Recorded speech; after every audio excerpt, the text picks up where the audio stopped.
ब्रह्मवेत्ता संत सद्गुरु सर्वव्यापक ब्रह्म स्वरूप होते हैं। उनकी सेवा का बहुत बड़ा लाभ होता है। संत फरमाते हैं कि गुरु सेवा से ही मनुष्य सब कुछ प्राप्त कर सकता है। वही पंडित है, वही ज्ञानी है, वही कल्याण का अधिकारी है और वही पुण्यवान है जो गुरु की आज्ञा का पालन करता है। पग पग पर उसका कल्याण होता है। गुरु सेवा समस्त भाग्यों की जन्मभूमि है, क्योंकि गुरु सेवा ही शोकग्रस्त जीव को ब्रह्म स्वरूप बनाती है। शिष्य के अंदर आत्म विचार की उत्पत्ति गुरु सेवा से ही होती है। जैसे भृंगी का ध्यान करते करते कीड़ा तद्रूप हो जाता है, उसी प्रकार गुरु की सेवा में तत्पर रहने से शिष्य के अंदर भी गुरु के गुण आ जाते हैं। गुरु की सेवा को ही तीर्थराज कहा गया है। अतः नित्य सद्गुरु की सेवा करने वाले को गया तीर्थ का फल ऐसे ही प्राप्त हो जाता है और उसके पितरों की, उसके पूर्वजों की सद्गति में तो कोई शंका ही नहीं।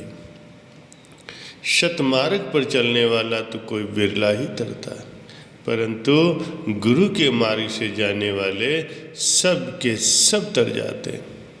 जो भगवान को ढूंढने जाता है वो भगवान को ढूंढता ही रहता है, पर जो गुरु की सेवा करता है उसको भगवान ढूंढने आते हैं कि वो कहाँ है। सुतीक्षण बहुत बड़ा गुरु भक्त था।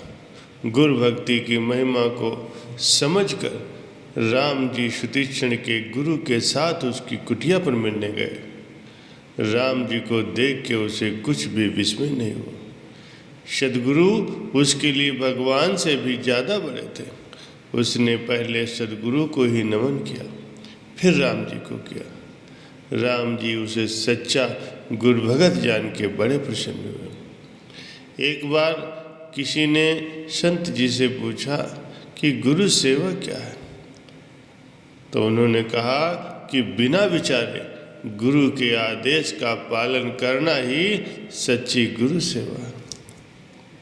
सद्गुरु जो आज्ञा करे वो कार्य बिना विचारे हृदय से करना चाहिए, और जिस कार्य की मना करे वो कभी भी नहीं करना चाहिए। अपनी अल्पमति के तर्क कुतर्क का शिकार नहीं होना चाहिए।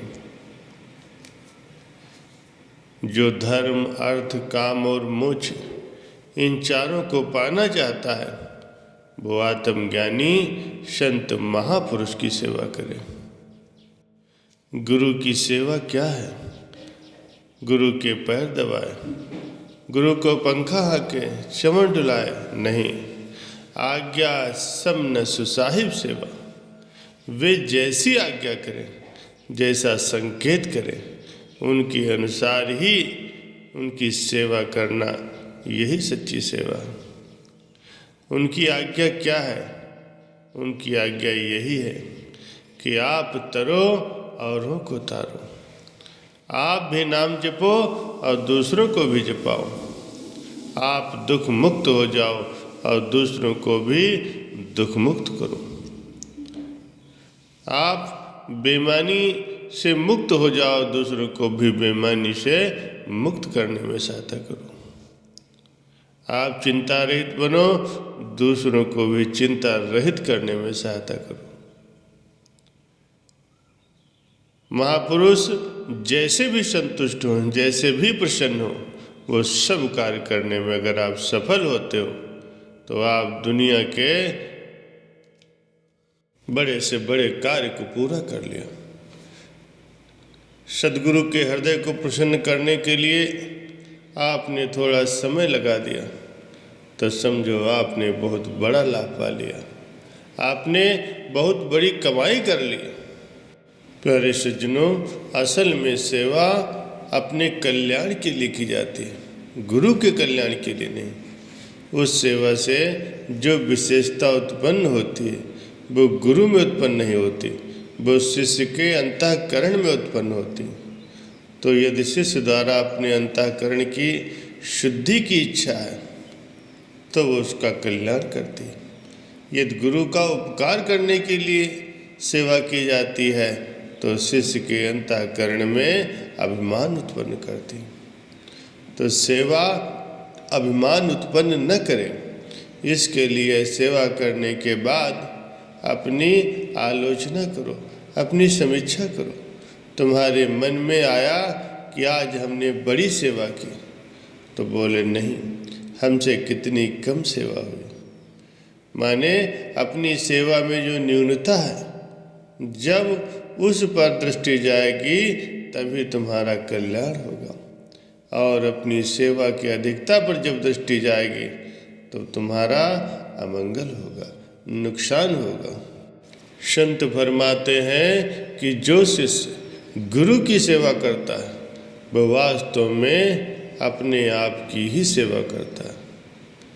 आत्म लाभ पाकर के शिष्य कृतकृत हो जाता है, और जिन गुरुदेव की कृपा से उसे परम पद की प्राप्ति हुई है उनके प्रति उसका हृदय कृतज्ञता से भर जाता है। गुरु भक्त सुतीक्षण को जब आत्मज्ञान हो गया तब वे अपने गुरुदेव श्री अगस्त ऋषि से कहते हैं कि हे भगवान, आपकी असीम अनुग्रह से मैं ज्ञातव्य तत्व का भली भांति ज्ञान प्राप्त करके उसमें स्थित हो गया हूँ।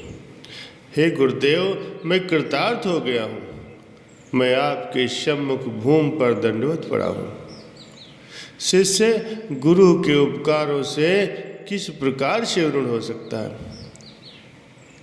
इसलिए शिष्य को चाहिए कि मन, वचन और कर्म से गुरु के सम्मुख आत्मसमर्पण कर दे। वही उनका गुरु के उपकार से निस्तारण है। अन्य किसी भी कर्म से गुरु जी के उपकारों से निस्तारण नहीं हो सकता।